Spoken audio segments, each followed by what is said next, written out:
Lu bingung ya ngeliat orang bingung? Namanya juga warung baru buka. Sabar. Orang sabar disayang Tuhan. Apalagi lu, umat Nabi. Kan, Bib, dakwahnya nanti dulu, Bib. Kita take bumper dulu ya. Yah, ganggu lu. BTB, roll! Soalnya Habib tadi ya nge-sisa ya? Iya, Gua sisa. Oke.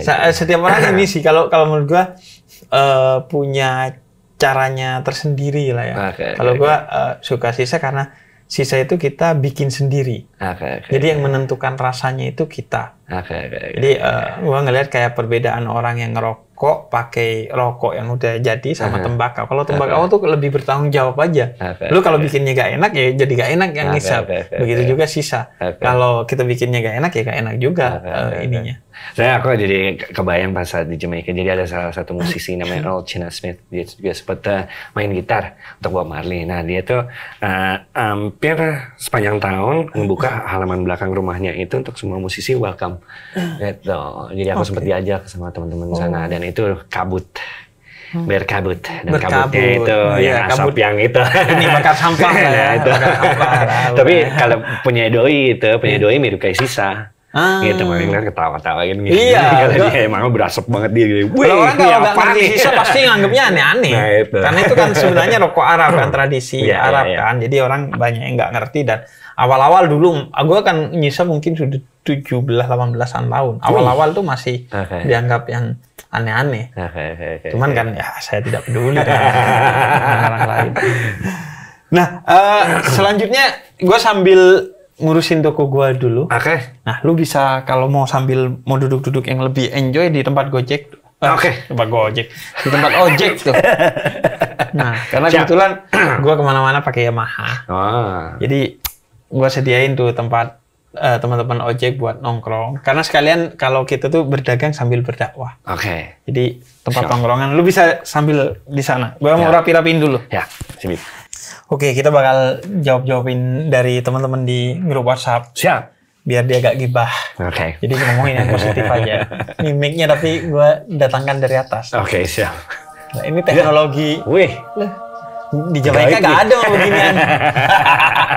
Ini kayak kita mau nyanyi aja. Nah, ini dari Raffi. Dia dari Jakarta, kayaknya condet dia. Bib, gue penasaran, kenapa Ras Muhammad gak tatoan? Lu gak tatoan ya? Enggak. Alhamdulillah. Kenapa? Kalau untuk segi dan juga seni tato, gue bisa mengapresiasi. Oh, ini ternyata bentuk seni ini. Tapi di tubuh gue sendiri enggak. Gitu. Karena gue juga seorang yang meyakini di mana nanti di saat kita dibangkitkan dan harus bersaksi kan, tubuh kita bersaksi, yang berbicara. Itu gue takutnya itu karena menurut gue ya, kalau tato sendiri itu ada sedikit lebih duniawi gitu. Takutnya pada saat ditanya, ini dia melakukan itu untuk hal yang duniawi aja gitu. Takutnya gimana gitu. Kalau gue sih sering karena memang dalam Islam nggak boleh. Terus juga tato itu seringkali keindahannya tentatif. Pas awal dibuat indah, makin tua makin nggak jelas. Dan juga ada yang luntur kan. Luntur dan lain sebagainya. Dan jadi dan banyak kan orang-orang yang memilih untuk gak tatoan, diantaranya CR7 kan, Cristiano Ronaldo tuh gak tatoan. Nah, cuma ya sering kayak musisi itu ya tatoan lah. Kemarin gua ngobrol sama Onat, Onat tatoan gitu, kayak sesuatu yang sering kali diidentikan aja sama orangnya. Nah ini juga lebih memilih tidak bertato, jadi tidak bertato unik sekarang.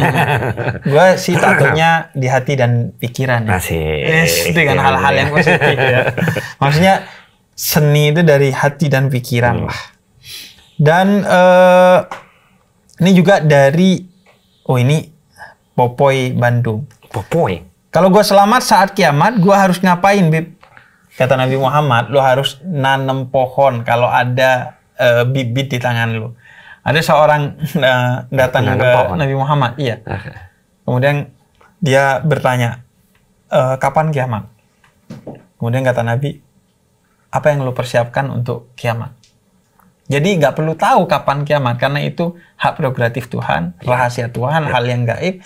Yang harus lo lakukan adalah bukan cari tahu tentang kapan waktu kiamat, tapi apa yang lo persiapkan kalau kiamat datang. toh walaupun kiamat besar gak datang, kiamat kecil pasti datang kepada lu, yaitu kematian.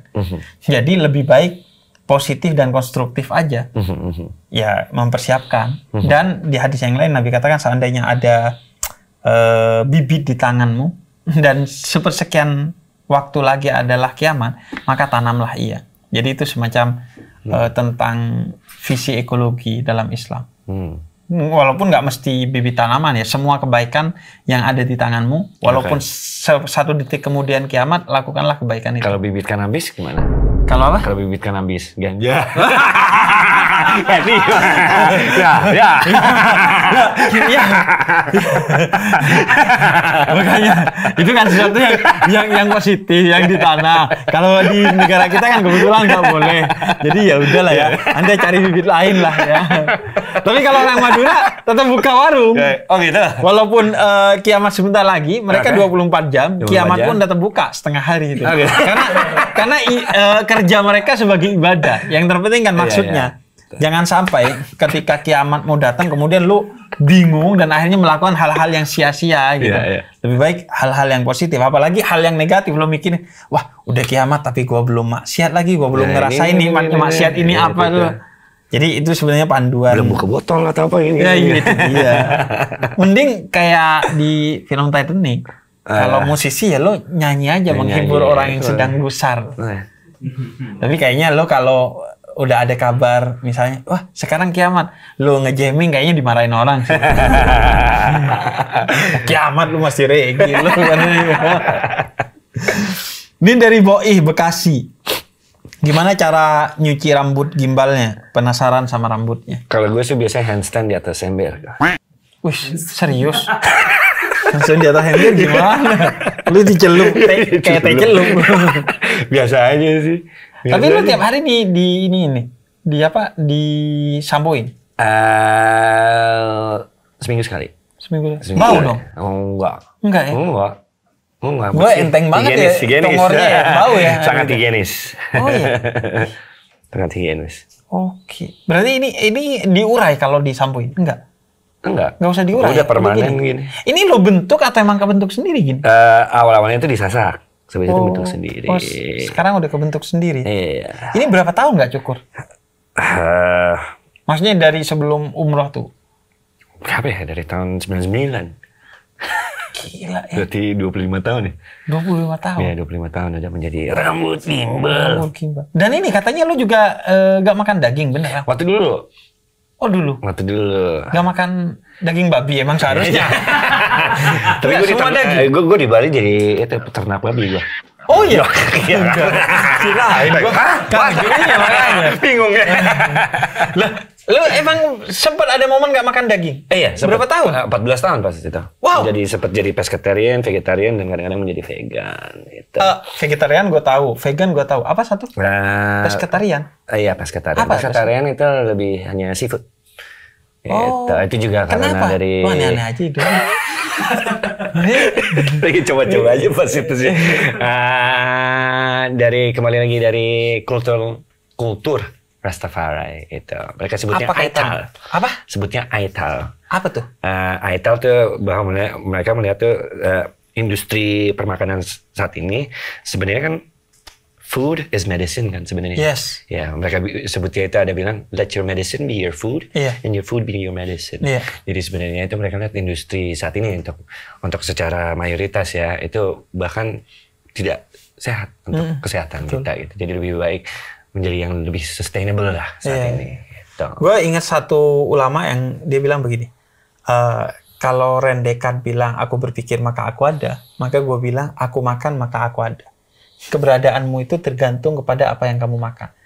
Kalau yang kamu makan sehat, maka kamu akan menjadi pribadi yang ada secara sehat. Kalau yang kamu makan adalah sesuatu yang halal, maka kamu akan ada secara spiritual sebagai seorang yang positif.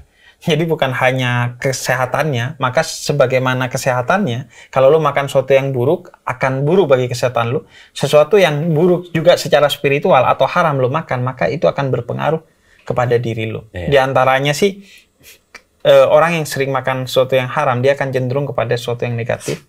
Doanya juga terhalang oleh makanan haramnya. dan juga dia akan terganggu secara kognitif. Ingatannya mudah lupa. Itu berdasarkan hadis dari Nabi Muhammad. Makanya salah satu 3 jalan menuju spiritualitas dari para sufi itu kurangi omongan dan pergaulan yang tidak penting. Tentu sangat sulit ya di era digital seperti ini. Yang kedua, kurangi tidur, artinya untuk ibadah di malam hari. Karena jarak dekat seorang hamba dengan Tuhannya adalah di sepertiga malam. Dan yang ketiga, kurangi makan. Kurangi makan. Makanya Nabi itu ngajarkan cara duduk untuk makan itu yang nggak nyaman buat perut, agar lu nggak makan berlebihan. Oh gitu. Bahkan di antara tirakatnya sebagian sufi itu sedikit makan daging. Sedikit makan daging. Khususnya daging merah. Karena itu berpengaruh bagi kemanusiaan kita dalam keyakinan mereka. Makanya mengurangi makan daging merah. Bahkan ada seorang sufi namanya Syekh Mu'annis itu berjanji dalam satu nazarnya untuk gak makan daging gajah. Lah daging gajah kan emang haram katanya. Ya gak apa-apa, gue mau begitu. Dalam satu pelayaran diombang-ambingkan badai, kemudian dia bilang, gue nazar gak mau makan daging gajah. Lah emang haram, ya gak apa-apa kata dia. Terus setelah diselamatkan, mereka terdampar di satu pulau. Kemudian karena gak ada makanan lagi, mereka makan daging gajah. Karena ada gajah di pulau itu. Karena ada gajah di pulau itu. Gajah kecil gitu. Kemudian dimakanlah. Dia bilang, gue udah nadar gak makan daging gajah, jadi gue gak makan. Dan akhirnya setelah mereka istirahat dari makan. Jadi beliau makannya apa ya? Jadi akhirnya dia memilih gak makan dulu. Wow, Dan akhirnya ada induk gajah yang menyerang mereka yang sedang tidur itu, kecuali si orang yang nggak makan daging gajah ini. Jadi sebenarnya spiritnya adalah keberpihakan kita kepada alam semesta, rahmat, cinta kasih kita lil alamin, bukan hanya kepada manusia tapi kepada seluruh makhluk Tuhan. Dan ada satu orang Madura, itu karena dia pertimbangan kesehatan, karena kolesterol, kata dokter jangan makan daging merah. Terus kata dia, daging merah tuh apa tuh? Saya nggak ngerti. Gimana ya? Yaudah gini aja. Jangan makan daging hewan yang nggak bisa berenang. Kalau bisa berenang boleh. Maksudnya seafood semuanya boleh. Iya. Yang penting jangan berenang. Oh oke, kalau begitu. Jadi kalau berenang boleh dok? Boleh. Beberapa hari kemudian dokter bertamu ke rumahnya. Bapak di mana? Oh bapak di belakang. Ngapain? Ngajarin kambing berenang. Kalau udah bisa dia sebulan terus dia makan. Curang no. Ras, ini ada dari Eka Sidoarjo nih. Iya. Bib, coba tanyain Ras Muhammad, berada di lingkungan reggae, pernah kepikiran untuk pindah agama atau apa agama-agama yang apa reggae itu kan? Katanya agamanya reggae man itu kan apa kayak Bob Marley gitu. Itu lebih. Terus apa Rastafari itu kayak udah jadi agama katanya. Kalau orang bilang soal Rastafari sih orang bisa mungkin secara permukaan ya agama ya. Tapi kan agama kan harus ada institusi. Rastafari sendiri nggak ada hari sucinya kapan atau apa itu tuh banyak juga. Tuhannya juga nggak ada kali ya. Ada ya. Jadi ada beberapa orang Rastafari yang melihat sebagai Emperor Haile Selassie yang turunan Nagashi itu sebagai Tuhan di bumi. Dengan sebagai Mesias, dengan sebagai Kristus bahkan. Gitu. Di Indonesia ada nggak ya? Di penganut Rastafari yang benar-benar kayak gitu nggak ada. Kalau yang tahu ada tapi. Yang tahu tentang itu ada ya? Sampai saat ini aku bertemu nggak ada. Gue pengen tuh undang kalau ada tuh. Gue pengen ngobrol-ngobrol. Karena kan ini BTB berbeda tapi bersama. Gue ngobrolin dengan orang-orang yang berbeda. Agama berbeda apapun dengan. Jadi mereka lebih ke spiritual movement sih sebenarnya. Berarti mungkin menjadi Muslim yang Rastafari? Wah mungkin. Berarti seperti apa? Jadi kembali lagi kalau gue sendiri ngambil nilai-nilai Rastafari itu soal persaudaraan dan juga pan-Afrikanisme. Karena gue ngelihat bahwa dunia ini belum betul-betul merdeka sampai Afrika itu bebas dari penindasan dan juga Asia juga itu bebas dari penindasan secara ekonomi dan lain-lainnya gitu, bahwa kita belum sepenuhnya bangkit dari kolonialisme. Berarti termasuk Palestina dong? Oh ya tentunya. Orang Rastafari tuh berarti pejuang banget bagi Palestina. Salah satu pernah dengar Peter Tosh? Enggak. Wah, Peter Tosh itu dari tahun 70. Jadi itu awalnya Peter Tosh itu gitarisnya Bob Marley. Cuman ada sedikit perselisihan ego. Beliau itu cabut. Karya solo. Dan Peter Tosh itu salah satu inspirasinya adalah perjuangan Palestina. Berarti dia dari Jamaika pindah ke Jawa Tengah? Oh, Jawa Tengah. Kan karir Solo. Karir di Solo. Ya makanya Oh ya, dia jadi pejuang Palestina. Oh iya. Iya, soalnya gue kemarin baru nonton satu dokumenter di seorang YouTuber pergi ke mana? Afrika Selatan. Kemudian ketika ditanya ke orang-orang di sana, apartheid itu memang kejam. Tapi setelah kami tahu apa yang terjadi di Palestina, menurut kami apa yang terjadi di Palestina itu lebih pahit, lebih kejam dari apa yang kami rasakan di Afrika Selatan. Dan itu mereka yang bicara. Makanya mereka itu di Afrika itu meneriakan kemerdekaan Palestina. Bahkan mereka cerita bahwa patung Nelson Mandela terbesar itu selain di Afrika itu di Palestina. Di Palestina. Di Jamaika juga ada namanya Mandela Square. Mandela Square. Kepikiran nggak buat bikin lagu Palestina? Udah ada beberapa sih. Ada beberapa. Oh, ada beberapa yang udah lu siapin. Oh, udah rilis? Udah lama. Apa? Ada yang No More Violence, ada juga lagunya namanya No More Violence. Ya, Dema Sponsor. Itu spesifik Palestina nyebut? Enggak, itu lebih peperangan. Tapi gue juga sebut di liriknya. In Palestina, in Ethiopia, there is war and a rumors of war. Kayak gitu. Kayak gitu apa? Itu akan gue rilis akhir Juli ini. Gitu. Judulnya Dema Sponsor. 2024 ini? Iya. Judulnya Dema Sponsor itu bahasa Jamaika they are sponsoring gitu apa war them sponsor but I love them neglect, so it's like peperangan, mereka mendanai peperangan tapi mereka sangat mencuekkan cinta dan belas kasih itu dicuekin. Kayak gitu, war them sponsor but I love them neglect with the propaganda and the nuclear threat gitu. Itu harus dengar lagi Peter Tosh. Apalagi dia tuh mengambil nilai Rastafari, salah satunya equal rights and justice. Itu keren banget lagunya. Dia tuh sempat bilang Palestinians fight for equal rights and justice kayak gitu. Keadilan untuk Palestina. Iya, itu juga bahkan beliau tuh juga kadang-kadang juga pakai apa? Yang Palestina itu pas manggung itu. Iya, itu simbol perjuangan Palestina. Itu udah dari tahun 70-an bahkan. Peter Tosh udah ada kayak gitu. Wow, oke. Nah, biasanya sebelum pembeli-pembeli gua nih cabut, biasanya gua minta dia monolog tuh. Cuman kayaknya kalau lu jangan monolog deh. Apaan? Kayaknya kita nyanyi bareng aja deh. Nyanyi bareng? Iya. Oke. Nyanyi apa nih? Nyanyi apa? Apa yang musik reggae ini? Iya, musik reggae ini. Mau siapa, Beb? Apal gua. Gila, gua harus Muhammad juga. Kita nyanyi bareng. Wah, enggak. Jika kamu suka dengan musik ini, nyalakan api. Nyalakan api.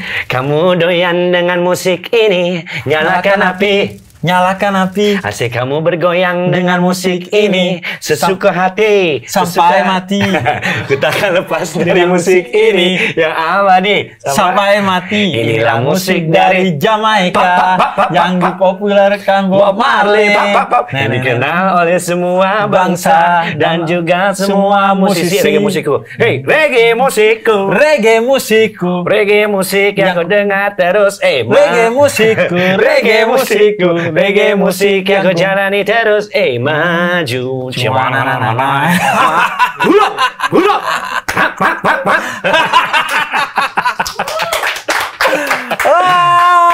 Dan karena ini bertepatan dengan 17 Agustus, gua mengucapkan syukur dan selamat Hari Kemerdekaan Republik Indonesia. Dan kita tidak pernah benar-benar merdeka sebelum tidak ada diskriminasi dan khususnya penjajahan di tanah Palestina. Iya, betul. Bip, oke. Duluan ya. Siap. Mau gua antar pakai Yamaha Lexi? Boleh.